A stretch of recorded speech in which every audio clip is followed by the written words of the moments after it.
As I'm sure viewers are very aware, leader of the official opposition, Pierre Poilievre, recently made headlines by saying that Justin Trudeau should be in jail for various things that he's done, among others, his actions in connection with the SNC Lavalin investigation and his attempts to pressure the Minister of Justice into having the prosecutors proceed with a deferred prosecution agreement.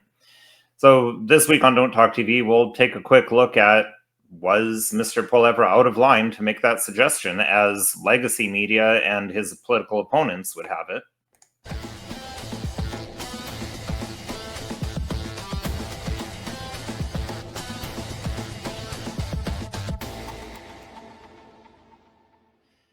Hello, my name is Nicholas Wansbutter. I'm a lawyer in Stratford, Ontario, Canada, and welcome to Don't Talk TV. If you're new to this channel, please consider liking, sharing, subscribing, especially liking and commenting on our episodes. Really helps with the algorithm, apparently. And as longtime viewers know, we've been struggling for years to get up above the 10,000 subscriber mark on YouTube. So we really appreciate your support, and we really appreciate if you like and comment on the episode. And we enjoy engaging when we can in some discussion. And though we can't always do it because I'm so busy, which brings us to this episode. But before I get into that, a word from RAM Design Group, which helps us out with a lot of free assistance. And we'd hope that if you need some PR work, you might consider them. Are you looking to increase your target market audience?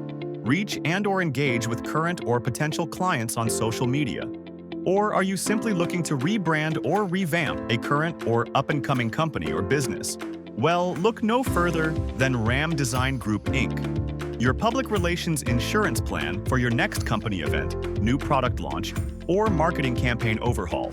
RAM Design Group, Inc. specializes in marketing, event planning, product launches, communications, social media management, crisis management, copywriting, and much, much more. Please visit ramdesigngroupinc.ca for more information, or email us at rmitchell@ramdesigngroupinc.ca and book your company's future success today. So with that stuff out of the way, I have to admit, I really didn't want to do an episode on this. Personally, I think Mr. Trudeau is, or at least should be, yesterday's news. We've got a lot of stuff in Canada that's going on right now. After he's retired from politics, we've got stuff going on right now that we need to deal with, and dredging up stuff about Mr. Trudeau that's never going to happen. I mean, the topic of this is Mr. Poilievre out of line to suggest he should be in jail. We will talk about that, but let's just say up front, we know it'll never happen. So is it really an effective use of time and energy to be focusing on someone who isn't even in politics right now, when we've got all kinds of stuff going on, as we've already covered a few of them in recent episodes, in terms of censorship and new hate crime laws and canceling people from the internet? Is it really worth going on about something that'll never happen? I mean, I guess that's a question for politicians. We'll see what kind of political capital this gains Mr. Poilievre. But that said, I just don't have time for an episode on anything else. And this is something pretty quick and easy for me to take a look at. So let's have a look at it. So I'm sure viewers know the background. There's, I think, the two main ones that I'm aware of, but forgive me, I live under a rock and don't follow the news, so I'm not totally up on it. But the two main allegations are the thing with the Aga Khan and the gifts that Mr. Trudeau accepted from him, and using official Government of Canada planes to fly down there on the taxpayers' dime. That's one piece, but I think the bigger piece, and one I'm going to focus on, is his interference with the SNC Lavalin investigation. So let's have a look first at what Elizabeth May, who's not a member of the Liberal Party of Canada, but really should be. I don't even understand why the Green Party exists separately. But let's see what she says, because she relies upon her past career as a lawyer to give her opinion. And then I think that's a nice way to segue into my opinion as someone who still is a lawyer, never stopped being a lawyer. So here we go. Elizabeth May, Green Party of Canada. I don't know about the rest of you, but I felt compelled to speak out at Pierre Poilievre's latest, outburst that seems to have come from the pages of Project 2025. Of course, it's always Trump. It's always Trump, isn't it? With the notion that former Prime Minister Justin Trudeau should be in jail if not for the quote-unquote despicable leadership of the RCMP. First of all, I did go to law school. Pierre Poilievre didn't. People think there are too many lawyers in politics. This episode makes it really clear, as far as I'm concerned, not enough lawyers in politics. You have to know something about the law before you spout off that a former prime minister should be in jail. Why? Was there a criminal code offense that the RCMP covered up? No. Okay, so we'll stop right there. So she says flat out, was there a criminal code offense? No. End of. Well, let's have a look at that because, as I said, she relies on her formal legal experience. I'm going to rely on my current and ongoing legal experience, specifically as a criminal lawyer. I don't believe Elizabeth May was ever a criminal lawyer. I've been both a prosecutor and a defense lawyer in my time. Granted, the vast majority of my career has been as a defense lawyer, but I have extensive experience, I would argue, over 20 years at this point of experience practicing exclusively in criminal law. So let me give you my thoughts. So I've got here from Conservative Party of Canada MP Larry Brock's X account a little snippet of a video of him questioning members of the RCMP. And this is the key part that I'm going to focus on because this is essentially the smoking gun right here, in my view. And we'll just have a quick listen to that, and then we'll look at some potential sections of the criminal code, because Ms. May talks about the criminal code. So let's have a look at the criminal code. We also have recorded evidence, not just a he said, she said, recorded evidence between Jody Wilson-Raybould and the clerk of the Privy Council. I'm quoting here from Michael Warnock. The Prime Minister is quite determined, quite firm on this. He said that 4 times. Wants to know why the DPA route is not being used. He's going to find a way to get it done one way or another. He's in that kind of mood. This is really important to him. If that doesn't cry out for a specific intent, I don't know what does. What do you say about that? What I have to say, Mr. Chair, is when we looked at this specific, and of course I'm referring to the quotes that were just mentioned here, but of course in the assessment, we did assess these comments were made. But again, we had to take a more global approach when we looked at all the comments that were made. So of course, our determination vis-a-vis the mens rea portion is based not only on some of the comments, but on... Okay, so I'm just going to pause that word salad that we got going on from the RCMP sergeant there. I've never heard a police officer in my entire career say that they used the totality of evidence as a way of exonerating someone. If they have a threat, or just to use for another different example, if there's a threat, they're not going to say, well, we looked at the totality and this person didn't threaten that person all the time, so therefore we didn't think this one threat was serious. No, if there's a threat, they lay the charge. I called it a smoking gun. I think that quote, it doesn't matter in my view what else the Prime Minister said. That right there is intention at that moment in time. Maybe at different moments in time he had different intentions, but at that moment in time, an intention to interfere. And I mean, everyone's heard Jody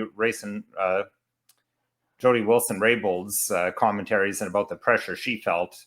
This is clear, in my view, that the Prime Minister, just from what we've seen here, and again, that's enough for the police to go off of.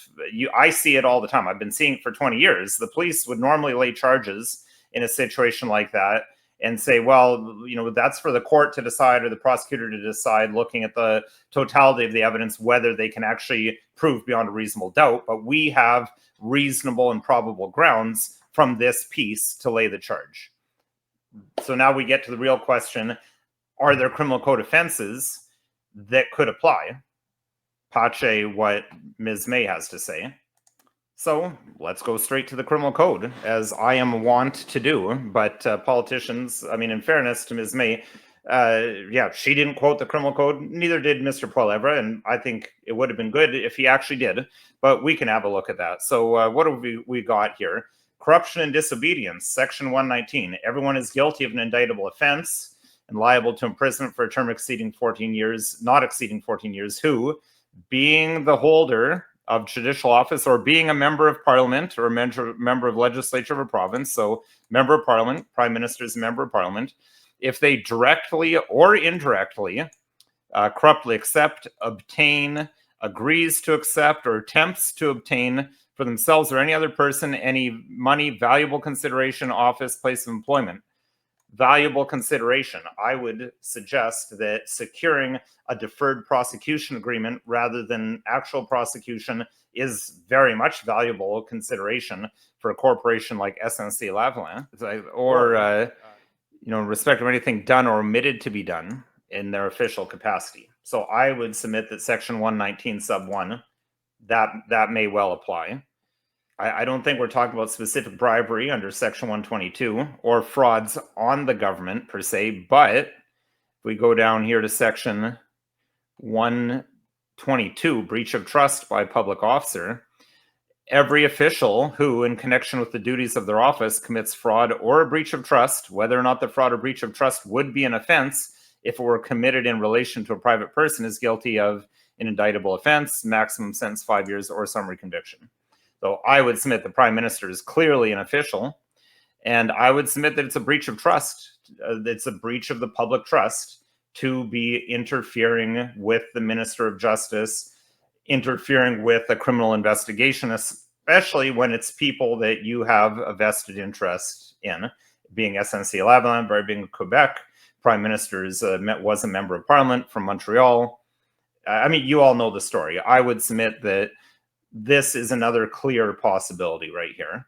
I think Section 126 sub 1 has some possibility here as well. Every person who, without lawful excuse, contravenes an act of Parliament by intentionally doing anything that it forbids, or by intentionally omitting to do anything that it requires to be done, is, unless the punishment is expressly provided by law, guilty of an indictable offense with max 2 years or punishable on summary conviction. I would suggest that this definitely applies here, because this is where the tie-in with the ethics matters come in, because those ethics rules are part of an act of Parliament, I would suggest. And the Prime Minister contravened that by both the ACKNOWLEDGEMENTS situation and the SNC Lavalin situation. So I would submit right there, just taking a couple minutes at the end of a busy day of mine, I've been able to find 3 potential offenses. I'm sure that the RCMP could find many more.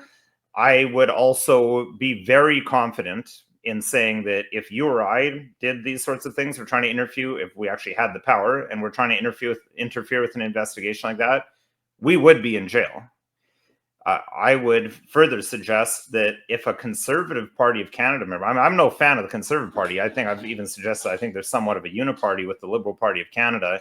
There's many things that I strongly disagree with them on. However, there does seem to be much more leniency when it comes to law enforcement towards the Liberal Party of Canada than to the Conservative Party of Canada. I think it might be more likely that if Pierre Poilievre had done what Justin Trudeau has done, that he might be looking at some criminal consequences. He'd absolutely be looking at a bloodbath in legacy media rather than the legacy media defending and attacking the people that say that what he did was wrong. So in my view, I don't see anything unethical or morally wrong or wrong in law for Mr. Poilievre to express the opinion that he thinks Mr. Trudeau ought to have been charged in these circumstances. And I would respectfully suggest that Ms. May's interpretation of the law is incorrect. And I totally disagree with her legal opinion. I don't know when the last time she practiced law, but it seems like she's been in Canadian politics forever. So it's probably been quite a while. And I don't think she practiced criminal law. So with all due respect to her, I would suggest Mr. Poilievre has done nothing wrong. You might disagree with him, but I don't think that there's anything legally, morally, or ethically wrong by him making the suggestion that he has. So that said, although I've offered some opinion, this video is not legal advice. If you need legal advice, I recommend that you contact a lawyer. My contact information is on the little banner running along the bottom here if you want me to be that lawyer. If you have a show topic that you'd like to hear us cover, please send an email to the email address listed below, or better yet, leave a comment in the comments section. And if you found this video at all interesting, helpful, or informative, please consider liking, sharing, subscribing, and following us on social media. And please remember that we're trying something new. We're broadcasting in the mornings now, Thursday mornings, and that includes the lives. So first Thursday in November, we will be broadcasting in the morning, probably about 9 o'clock rather than in the evening.